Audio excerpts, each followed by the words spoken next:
Well, very good afternoon on the 1st of October. I seem to have a thing about opening my camera and planes starting to circle above my head. It was the American Secret Service yesterday. Today it's that mob from Strathallan, I think. Damn pest they are. I don't know if they're parachuting or not, but a foul noise. The cattle are in lazy slumber this afternoon. Aberdeen Angus these cattle are, and I stopped here because of the shade of the tree. I'm parked along the old West Lodge. It's the only place I can really pull in safely for a long-term park, but the farmer, if he does come round, he'll get rather fraught with me, I'm sure. I'm not blocking any gates, but he doesn't like anyone parking anywhere in the vicinity of his exits and entrances to fields, you see. But never mind, we're heading up to a much more familiar foraging area for me. This is where I normally, sorry, the camera's focused any. Normally come along here in the Main Road. I'm kind of slightly overdressed at the moment. I've got that big bloody foraging jacket on. It's not required, it's quite pleasant in the sunshine. The rain of the morning's cleared away. So we're going through here. This field in this the month of June is always a picture. It's full of exquisite buttercups, the whole covering of the field. So I'll be heading up through and making tracks up to the west end of the edge of Mains of Calendarland. So we're coming out of Many Estate into Mains of Calendar territory. The farmer that used to, I've never seen him, I don't know if he's passed away, I hope not, but I mean it was alright, but yeah, I know his name, I won't mention it, but he had a thing about erecting fences with barbed wire. It's a damn nuisance on this whole estate when you were out for a stroll and you wanted to, go through different parts. I'll come down that way over there actually. I'll take you over this way and up. But it's a very pleasant part of my neighbourhood, which I've spent many a day in all seasons walking. I've got my ankle boots on because it's very wet underfoot. The rain was particularly heavy at lunchtime, before 12 o'clock at least. But it's cleared away fine, so as I say, this is a great field. It was set up as a little arena with show jumping stuff there for a few years, but it's all been removed. I don't know what's happened up in this estate. I'm not really in these quarters as much as I used to be. I mean, I'm talking 20 years of although I came out here in my teens and earlier, and right through my life actually, but in the 20 years since I moved to my village, I spent a lot of time going into every single nook and cranny in all seasons and in all weathers. That wind's a bit gusty, so I'll switch off in case there's any distortion in the camera, and we'll get you round the corner as we head up the way, okay? So you can see, just regardless where you are in the Strathern, it's abundant with these beautiful berries. And of course in the springtime, these are all, in the month of May, they're all capped with the white blossoms of the hawthorn, which make a excellent cordial. And just a quick cup of tea, which I think I did that down in Lady Mary's Walk, I'm sure. Just used the florets. It's a very refreshing taste. And see what I mean about these obsession with barbed wire and fencing. But look at these lovely little I'm in the shading at any, but oh, see bloody fences. These are lovely little wild violas. Absolutely beautiful. So these are very dainty plants, but there's more over there, Annie. So absolutely lovely to see that. And so we're heading up that way. Oh, camera Andy. That's why I'm not all together with it today.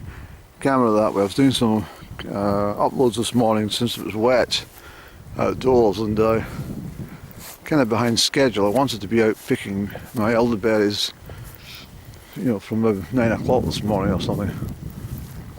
It's just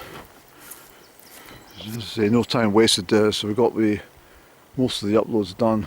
One to load this evening. Isn't it beautiful? And anyone with a keen eye will see that this is a field that I was up here in early July of this year looking for self-heal, and I discovered that everything had been sprayed, killing back much of the nettles, which have recovered slightly over here. I just spotted a butterfly, look, isn't it fantastic? It's gone down that way on the 1st of October. White cabbage butterfly. It's pleasantly warm, I have to say. It's lovely today. It's really nice. But yeah, if we get a couple of weeks of this into mid-October, I'd be overjoyed. There's another butterfly. Look, can we catch it? Any?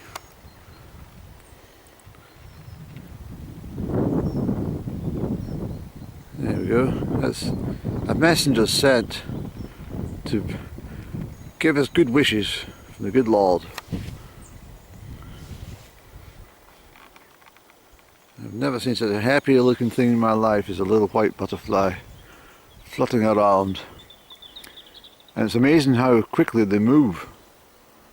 Even against a strong wind, it's quite amazing actually. So I'll leave it in peace. Let it do its own little thing there. Good afternoon. It's a young female pheasant. Well, a few months old. So we're heading up through here, that gateway, and well, there's a place that's busy with the rabbits. Please mind your focus, Andy. It's not good for the viewing public. You're out of focus and shaking the camera all around.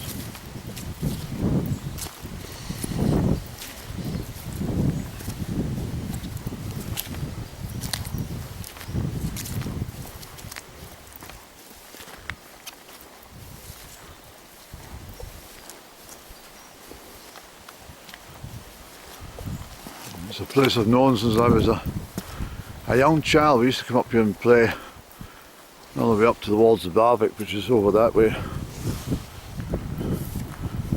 Always mixing somewhere. I remember the time I was sitting here, well, I call it my own stone of destiny, sitting over there. And when you sit a while, just mind your own business, all the wildlife come to you. And there's a very friendly woodpecker.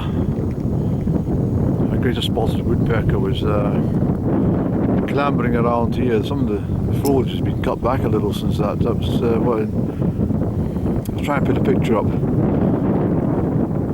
September 2015 it would be, and it was a jolly little bird. It was very, very friendly, and I enjoyed that immensely.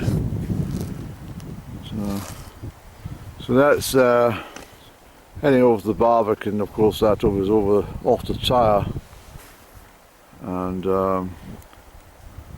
somewhere across there on the top of the green land is the old Toshak Castle, although they don't know exactly where it is, but I think it's somewhere around there. very ancient. I mean, Strathearn. I think Strathearn can really lay claim to the most ancient part of Scotland that we know about. So I mean, I've mentioned before about Kenneth Cairn, which I talk about often up in the top of Connaught Hill.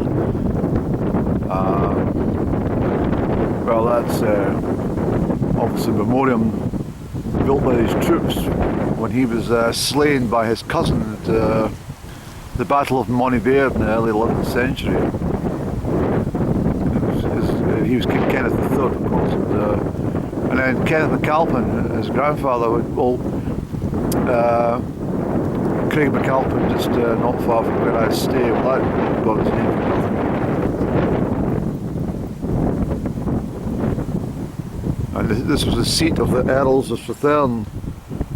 Out near where I was yesterday, I was on the 30th of September on a hill called Tomachastle. The ancient Earls, I mean, one of them was present at the signing of the Declaration of Broth in 1320. So that's how important this part of the world was. And I find it with every step that I take that I'm walking in pure, unaltered history, really. Well, say unaltered, but apart from the farming and the landscape changing slightly, it's very much the soil under the feet has been the same as it always has. And when I'm up in the high moors of you know, the Small Glen and Glenalmond, for example, I find myself, well, Small Glen is Glenalmond actually, but you know, that's Glenquake, Glenalmond area, I find myself in, I mean, it's 100% Pictish land. It's the last bastion of Pictish Scotland, and the Romans tried to take us out, but they couldn't succeed, and the Lowlanders couldn't succeed. Not really sure what happened. Something went kind of haywire back in the 6th century. I don't know what it was, but it wasn't Christianity. It was something else.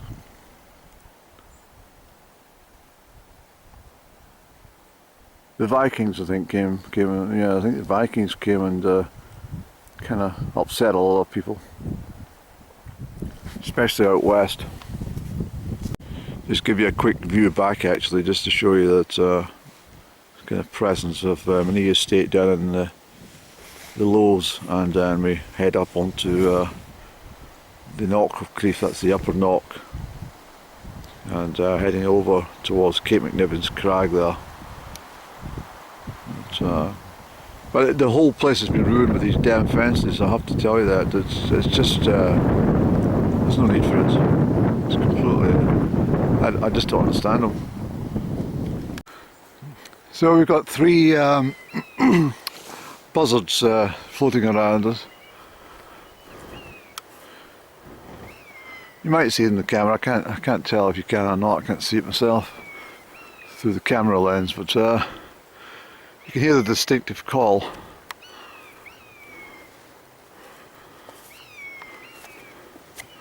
That's this cattle up here.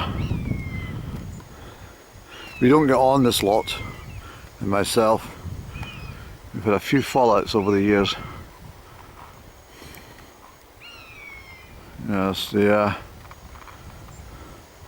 like to gallop up to you and give you a hard time. The bullies of the, well, agricultural world, as far as I'm concerned.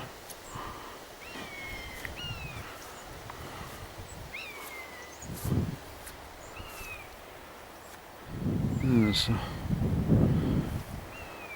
So what we'll do, Annie, we'll go over the fence and round, and then we'll, before we start picking, I think we'll lose a layer and we'll get a cup of tea organised, yeah?